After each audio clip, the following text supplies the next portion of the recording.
हमने कुछ videos collect किए हैं आपके लिए। वो रोज की चीजों के हैं, जैसे कि टिश्यू पेपर, नैपकिन्स, सोप। और आपको एकदम ध्यान से उन सब चीजों को देखना है और बताना है क्या वो असल में वही चीज है या वो केक से बनी है। आप हमें नीचे कमेंट्स में बता सकते हैं क्या आपको सच में समझ आ गया और आपने पकड़ लिया कि वो चीज सही है या नहीं, या आप भी हमारी तरह उल्लू बन गए। Thank you.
हेलो बच्चों, आज हम पेव के नए वीडियो में कुछ नया करेंगे। आज हमने सोचा है कि हम आपको भारत की कुछ ऐसी कहानियां सिखाएंगे जो सुन के आपको मजा भी आएगा और आपको कुछ सीखने को भी मिलेगा। ये कहानियां भारत की ऐसी यूनिक कहानियां हैं जो बड़े शहरों में नहीं, यानी लेकिन छोटे शहरों में से निकल के जो कहानियां आई हैं, और हम इन कहानियों के बारे में बातें करेंगे। हम इन कहानियों में जो लोग हैं जिनकी जो बहुत इंस्पिरेशनल है, हम उनकी कहानियां आपको सुनाएंगे। तो पहली एक कहानी जो है वो भारत के एक छोटे से गांव से है जो छापर हरियाणा में है। छापर हरियाणा सोनीपत से, जहाँ पे आप रहते हैं, से काफी पास भी है। ये देखिए, यहाँ पे होगा सोनीपत में असावरपुर, और हरियाणा के झाझर डिस्ट्रिक्ट में छापर गांव पड़ता है। देखिए, छापर गांव पानीपत के बहुत पास है। तो छापर गांव एक छोटा सा गांव है। तो आप पूछ रहे होंगे कि छापर गांव फेमस कैसे हो गया। तो पूरे इंडिया में एंड शायद इवन पूरे वर्ल्ड में छापर गांव का नाम निकला है। ये देखिए, बहुत सारी न्यूज स्टोरीज निकली छापर गांव के बारे में। और ऐसा क्यों हुआ? क्योंकि हरियाणा के इस गांव छापर में जब लड़की पैदा होती है, मिठाई बांटी जाती है और जश्न मनाया जाता है। इस गांव की सरपंच नीलम ने सरपंच बन के अपनी एक ख्वाहिश पूरी की। वो चाहती थी कि उनके गांव की लड़कियां पढ़ाई करें, घूंघट में ना रहें, और अगर वो काम करना चाहें तो वो कर पाए। इसी डायरेक्शन में नीलम ने एक नई प्रथा अपने गांव में स्टार्ट की, जहां पे पूरा गांव जब लड़की पैदा होती है जश्न मनाता है, मिठाई बांटता है, और लड़की का पैदा होना एक खुशी का मौका माना जाता है। नीलम ने अपने गांव को इसलिए इनकरेज किया जिससे हरियाणा में, जहां हम बहुत बार सुनते रहते हैं कि हरियाणा में औरतों से कई ज्यादा मर्द हैं, एंड बहुत बार ऐसे भी केसेस निकलते हैं जिनका फीमेल इन्फेंटिसाइड के केसेस, जहाँ पे लड़कियों को पैदा होने से पहले ही मार दिया जाता है।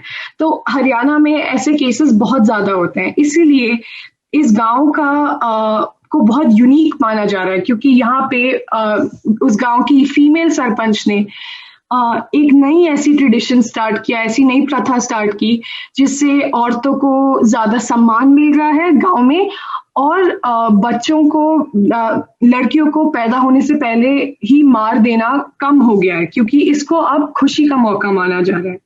इसी वजह से पूरा गांव फेमस हो गया है। ये कहानी है मुरुकुन एस की, जो केरला में रहते हैं। केरला भारत के दक्षिण में एक राज्य है। आपकी स्क्रीन पे जो आपको लाल रंग में दिख रहा है और यहाँ पे आपको जिसकी पॉपुलेशन दिखा रहे हैं वो केरला है। मुरुकुन एस जब 16 साल के थे, उन्होंने तभी ठान लिया था कि वह उन लोगों की मदद करेंगे जो कभी कभी खुद की मदद नहीं कर पाते। मुरुकुन एस एक अनाथ आलय में पले बड़े हैं और शुरू से ही वो सोशल वर्कर्स का बहुत आदर करते हैं, क्योंकि सोशल वर्कर्स की वजह से ही उनके पास रहने के लिए एक घर था और खाने के लिए खाना था। मुरुकुन एस का कहना है कि इस दुनिया में बहुत ही लोग हैं जिनके पास बहुत पैसे हैं, पर उनमें से काफी लोग बाकियों की परवाह नहीं करते और उनकी मदद नहीं करते। मुरुकुन एस ऐसा नहीं कर सकते। वह अपनी ऑर्गेनाइजेशन के पैसों के लिए एक ऑटो चलाते हैं। उनको 2012 में राष्ट्रपति प्रणब मुखर्जी से national award for child welfare मिला था और 2016 में प्रधानमंत्री नरेंद्र मोदी से अमेजिंग इंडियन अवार्ड भी मिला था। इसका प्राइज मनी भी मुरुकुन एस ने अपनी ऑर्गेनाइजेशन थियोवोरम के लिए रख लिया था। मुरुकुन एस थियोवोरम के ऑर्गेनाइजेशन के फाउंडर हैं। ये ऑर्गेनाइजेशन एक एनजीओ है और ये उन लोगों की मदद करते हैं जिन लोगों के पास अपना घर नहीं होता। इंदु आर, मुरुकुन एस की बीवी, एक एमबीए ग्रेजुएट है जिन्होंने ये प्रयास भी ज्वाइन किया है। आप इनकी वेबसाइट, जो आपको अभी हम स्क्रीन पे दिखा रहे हैं, वहां उनकी वेबसाइट पे जाके थियोवोरम की मदद भी कर सकते हैं। हेलो बच्चों, आप कैसे हो? मैं आशा करती हूँ कि आप और आपके परिवार के लोग सब ठीक और स्वस्थ हैं। आज मैं आपको कहानी बताऊंगी भानगढ़ के किले के बारे में। भानगढ़ एक बहुत मशहूर किला है राजस्थान में। आप देखिए, इंडिया का ये मैप है और ये जो पिंक जगह है ये राजस्थान है, और ये जो व्हाइट पार्ट है ये राजस्थान है स्टेट, और यहाँ पे भानगढ़ किला है। आप देख सकते हैं भानगढ़ बहुत सुंदर है। यहाँ कई स्तंभ है और कई चट्टाने हैं और बहुत सारे पत्थरों और रॉक से बनाया गया है, अन्य रॉक से। और यहाँ पे बहुत सारी ग्रीनरी, मतलब पेड़ पौधे बहुत हैं। अंदर बड़े बड़े रास्ते हैं चलने के लिए।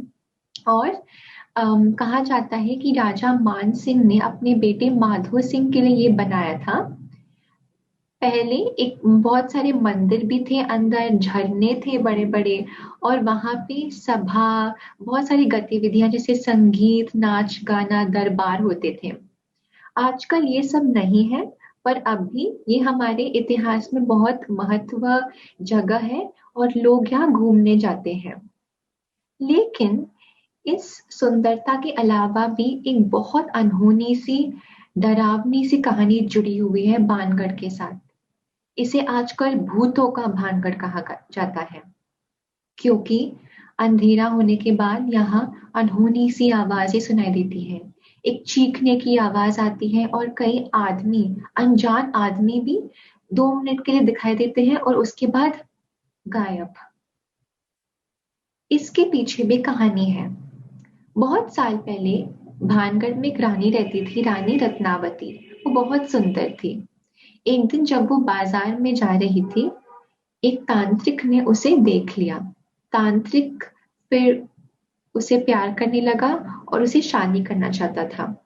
लेकिन रानी ये नहीं चाहती थी, तो उन्होंने अपने राजा से कहा कि ये तांत्रिक मेरा बहुत पीछा कर रहा है, उनको यहाँ से निकालो।